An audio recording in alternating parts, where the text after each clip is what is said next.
have a time? Like, is there like a time that's your like a goal of yours that you have? So cross country, and Coach Donner will tell you this, it's times don't matter in cross country.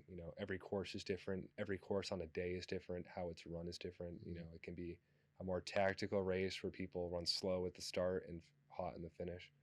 Um, Track, yeah, there's goals for that Right. season, but So, so what determines like again? You just talked about we may start out slower in the beginning mm-hmm. and pick it up in the. What is it? The weather that day? Like, just talk about what kind of determines that um, for how you're going to run the race. How late is it that dictated? Is it that morning where you get out, you see how the weather is, how you're feeling, Mm-hmm. etc. Like, what goes into that? Yeah, obviously on colder, windier, rainy days, no one's going to want to take it out. Um, Leading a race is kind of never really a good idea unless you can run away with it. You're taking all the wind, all that kind of stuff. So, you kind of find out when the race starts how it's going to go. If someone's going to try to take it, you go with them. If not, you hold back and, make your move when you feel like it.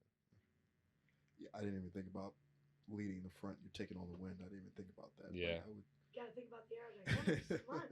We Yeah, gotta get no, you on the course. no, no. I'd tear a hammy or something. It wouldn't be good.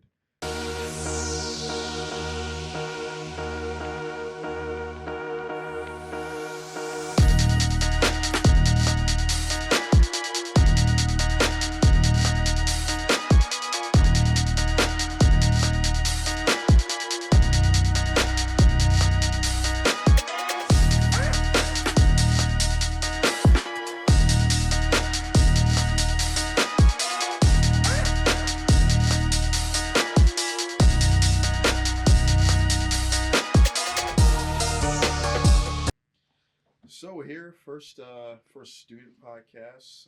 My name is Mike Coleman. I'm your host. I'm joined by Riley Donaldson. I'm a senior on the women's soccer team. she is our co-host. She's going to be helping me out here, and we're joined today by Sam Whittaker. Thanks for stopping by. I really appreciate it. Thank you. Thanks for having me. So tell us, who is Sam Whittaker? Where are you from?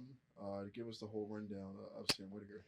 So I'm Sam Whittaker. I'm a senior cross country team, captain of the cross country team here. I started running back probably like third or fourth grade. I went to Salem Elementary and Middle School. Got on the cross country team and track team there in fifth grade. Been running ever since. Ended up at East Lyme High School. So we don't go to the same. Our town's too small for high school, so we got to go over to a different town. Ran pretty well in high school and then ended up at Bucknell. So what was that? Salem, Connecticut, right? Salem, Connecticut, yes. So what was that like? How talk about that journey from finding Bucknell to figuring out that was like this was the right spot for you? Yeah, so I mean, I've always loved running. Basically, my dad got me into it. He's a very active guy his whole life.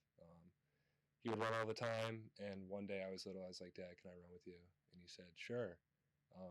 Later, I remember this was the first time running. We were going up a big hill, and it was so painful, and I started crying. And my dad's like, "It's running, like it hurts, like you gotta." So it's little me going 3 miles an hour running up a hill crying, but I loved it ever since, and ran pretty well in middle school. Then I got to high school, got a little more serious, got a little more intense, and I adjusted from being a little kid and ran well. Yeah. So I know Riley. I think you mentioned before that you used to do cross country, right? Oh yeah, it's a similar thing for me. I've always loved running. I chased my brother around. I always wanted to be him or be better than him, and we played every sport there was. But I joined the cross country team in middle school, and I was the manager in sixth grade because you couldn't run until seventh and eighth. So I would run, but I was faster than like half the team. So then I joined for real in seventh grade, and I don't know if it's my, you know, 15 years of wear and tear, or if it was just me being young in middle school. But running back then was a little easier than it was now. I remember we would have 8 mile, 9 mile practices, and looking back, I'm like, how did I just go out and do that with like no training? But I don't know. I guess the athletic bodies like ours just know how to run when we're younger. So I loved it, but I needed something to run after, so I put the ball on the ground and started to go after soccer a bit more. But props to you for sticking with the cross country because I know the commitment that is every day at practice, running, I'm sure, an absurd amount of miles, and then working up to meets, just knowing, what's ahead of you with the gun, and then the finish line. So So how do you fall in love with running? Right, like I hate running, and like if you told me I had to go run a mile today, I'd rather, I don't know what I'd rather do, but I'd rather do a lot more things than running a Yeah. mile, right? So like, did you play any other sports in high school? And two, what was the thing that like just made you fall in love with it? So I didn't play another sport in high school. In middle school, I was a football player too. Um, they're the same season as cross country, obviously, and I love football. It's very different than cross country, but I had to pick eventually because they're the same season. I can't do both. And I was better at running than I was at football, and everyone knew that. But it's very different, and that's what I kind of like about it because it's an individual team sport, as they call it. Like it's you and what you can do, and it's basically like however much you put in is how you get out. So like the more you train and everything, the more you take it seriously, like the faster you will be. And that's not always the case in some of these other sports, especially these team sports. You have to have a good team on top of it, and there's only so much you can put in and you get out. So yeah, I think if I can just comment on that, I like what you said about what you put in is what you're gonna get out, and I love running. I always joke, the running joke on the team is that like I love running, and most of the team hates it. My favorite part of preseason is the fitness test. Everybody's least favorite part of preseason is the fitness test, but I fell in love with running. I think once I realized that I was good at it, and then like Sam said, if you put that work into running, you're gonna see results. So like you were saying, it's a bit different with team sports. Like it's not as individually focused on the running, but for me, I always joke like I'm not that good at soccer. I'm just really good at running, and then it ends up working itself out with the ball. Yeah. The only thing that slows me down is the ball. That's like my main joke. But I think that I fell in love with running the second I realized I was good at it, and the second I realized that it would get me places, and that's kind of where my storylines with Sam's a bit is that hard work you put in is what you're gonna get out with running. First of all, let me just say that it's a little weird that your favorite part of preseason is the fitness test. I love it. Nobody ever says that, so that's just a little strange. Since freshman year, that's been my mantra. I absolutely love it. Day one, on the line. That's what I'm used to. They took my cross country and track roots from me. I got to get them somewhere. Gotcha. So Sam, talk about the nuances, right? Like someone that doesn't know what goes into a cross country meet. You talked about how it's I forgot what you said. It's an individual team sport. Team sport, right? So talk about the nuances, maybe some of the strategy that goes into winning these races. So I mean, basically, the saying goes, "It's you win your meets in the summer," and that's what kind of running is. It's you have done almost all the work before you've stepped foot on the line. Like it's all your training and stuff. So, and this is what a lot of people that even do cross country get confused. Like you've done it all, really. Like that's just kind of like the icing on the cake is being able to race. There's a little more strategy, I guess, in track, but it's just continuing to do what you've been doing. That's what racing is. Yeah. It's not doing anything special. Yeah. It's interesting to hear that, just because from I was a basketball athlete in college, and we always talked about the same thing, right? Like during the summer is really where the work goes into it. So it's interesting to hear just across all different sports. That's kind of what you hear, the theme that you hear as well. So you have, Patriot League Championships coming up, right? Talk about your mindset going into that this weekend. It's a big weekend for you guys, for a team, but obviously you individually as well, as you're having a great year. So just talk about kind of your preparation right now leading into that. Yeah, so like I said before, all the work's basically been done. It's basically like maintenance stuff now, making sure I'm healthy when I make it to the line. But yeah, this year's been going really well. I'm probably second favorite to win on paper. Garrett Go from Armies, he's been looking really well. He ran really fast last year, and he's run some pretty fast races this year. But he's not like miles ahead of me or anything. I feel like we're pretty close, and there's other guys that are pretty close to us too. But every race is different. It's who's ready on that day. Yeah. So Yeah, I was gonna ask, is there any difference in mindset going into a Patriot League championship level meet versus going into meets prior to that? I know we've got the Patriot League tournament coming up, and like you said, the work's already done. But as far as mindset, when you're stepping up to the line this weekend, does that go any differently? Do you try to keep the same mindset? Do you try to bring a little more of that hunger and want for it? What's the mindset for the weekend? Yeah, so like I think the worst trap a lot of runners fall into, it's getting themselves too excited Mm-hmm. and making it more than it is, Mm-hmm. because you're not going to do more than what you've already been doing. So people kind of rile themselves up. They go out too hot.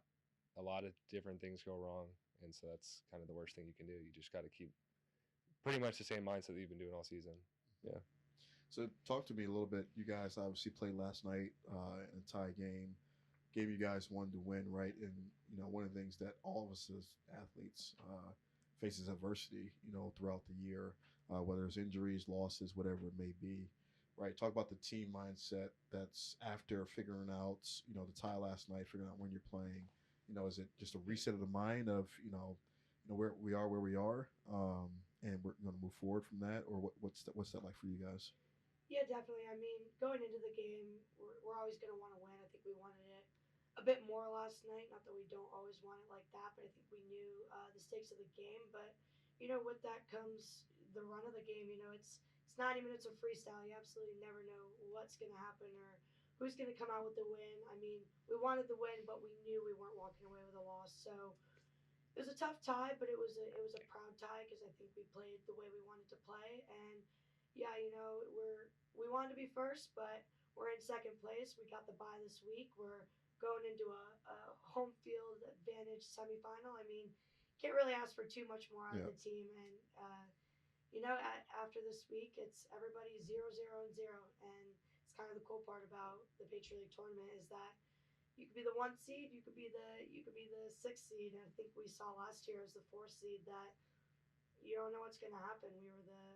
We were the only 4th seed, I think, nationally to Mm-hmm. make it into the NCAA tournament. So we know how it feels to be an underdog, and even if that's just being an underdog at number 2, we're excited for it. We don't want to Yeah. be number 1. We don't Yeah. need that target. We're ready to go in and prove why we deserve to be at the top of the table. Yeah. So Is that a similar mindset you have? Like you just talked about Garrett, right? Who's, on paper probably the Mhm. favorite for it. Is that something that some people take that personally, right? And where Yeah. they like that's the driving force for them, or is it something that like you're just going to run your race and let the cards lay where they do?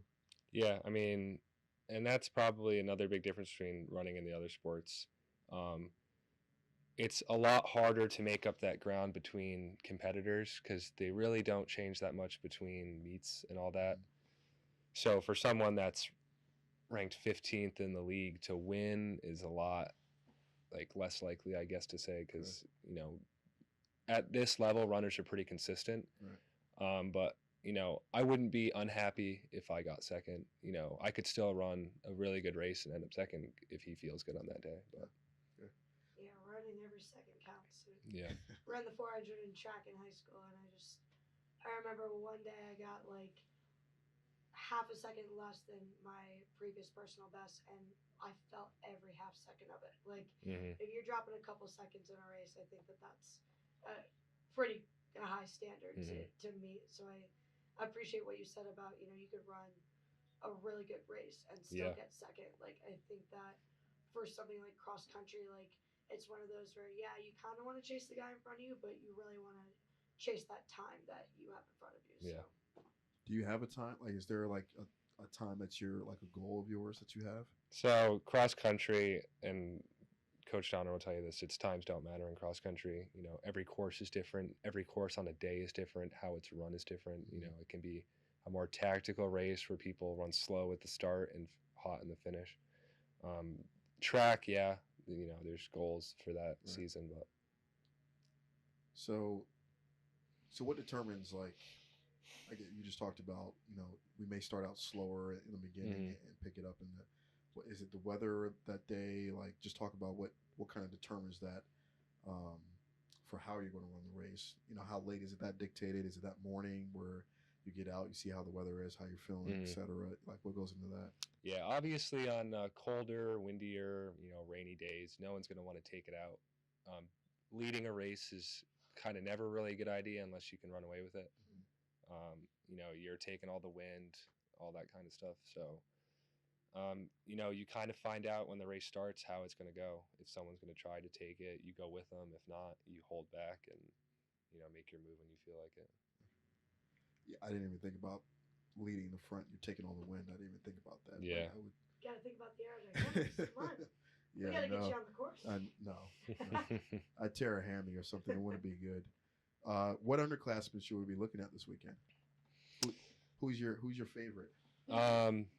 For on Bucknell, or Bucknell. Yeah. So we have some sophomores that are looking pretty good. Bobby Lynham, he's like our number 2 right now. He's been running pretty well. Ben Santos, he's been running well. He was just missed top 10 all time indoors for the 5K this past indoor, so that was really nice to see. These guys are developing well. Some of them had a slow start, didn't take the summer as serious as they could have, so it kind of takes a little bit to come back from that. But they've been consistent, which is what you want to see. Yeah, good. So you're a cell biology major? Biochem and cell bio. So yeah. As someone who's just not as smart as you, right? So just walk me through what is that? What is it like? What made you decide to pick that major?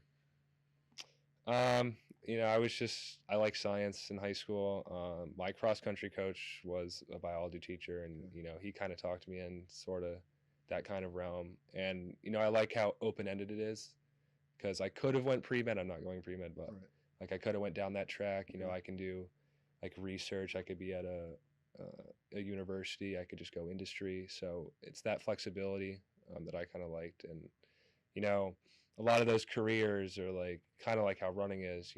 It's kind of your own thing. Yep. You make it what you want to make it. Yeah. So do you have a plan for what you're doing after school?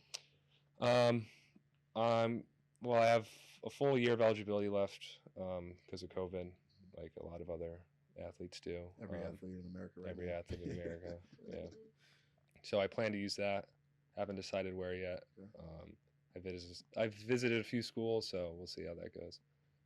So how does that work for you guys? Like, have you been in the portal, like as far as like grad transferring? I know for us, like they just changed the rules, and our window actually shortened to 45 days, and we can't enter until November 6th. Wow. So right now I'm doing a lot of preliminary research. Yeah. With not a lot of back end answers. So yeah, that's gonna be like a crunch time for me. Like once we finish tournament, I'll enter in, and then it's kind of like I'm in recruitment all over again, but for a very, very, very shortened time. So, and I know it's been different for every sport. Like my baseball friends have been on visits since last spring. So wow. How does that work for you? Yeah, I mean there wasn't really too many rules. You kind of just entered when you felt like entering. I entered like a month ago, I think. Some schools reach out to you if they realize you're on the portal. Some schools, they don't realize you're on the portal. They want you. But so I haven't really reached out, I guess. I've been kind of letting them reach out to me. But, as admissions deadlines approach, yeah. Right. Yeah. So are you trying to go back north where you're from? Are you trying to go down south where it's warmer? What are you thinking? See, I would like to be closer to home. And, a lot of Boston's kind of the biotech hub of the world. Yeah. So to go to school there would be nice. But running wise, the best schools aren't really in the Northeast. Yeah. So that's kind of the. Now, is that because the weather is just so bad during the winter, or like why is that? I mean, it has a mixture of where the coaches want to coach. The area itself, like you have to run 80, 90 miles a week. You're not going to be able to really do that in a city too well. Yeah, so those types of things. Yeah, well, we want to wish you luck this weekend. Obviously, we'll be out there, and both of you actually. You guys don't play till next Thursday, but wish you both luck as you're in the Patriot League Championship, and hopefully we'll be wishing you guys luck in the Patriot League Championship. We'll be doing the same thing next weekend. Yeah. Following your footsteps, your run steps. Yeah. Tell Garrett we're coming after him. Sorry. Yeah. I just have to but yeah, good luck. Thanks for stopping by the podcast, and we appreciate it. Have the rest of the year. Thank you. Good luck this weekend. I'll get back to you next week.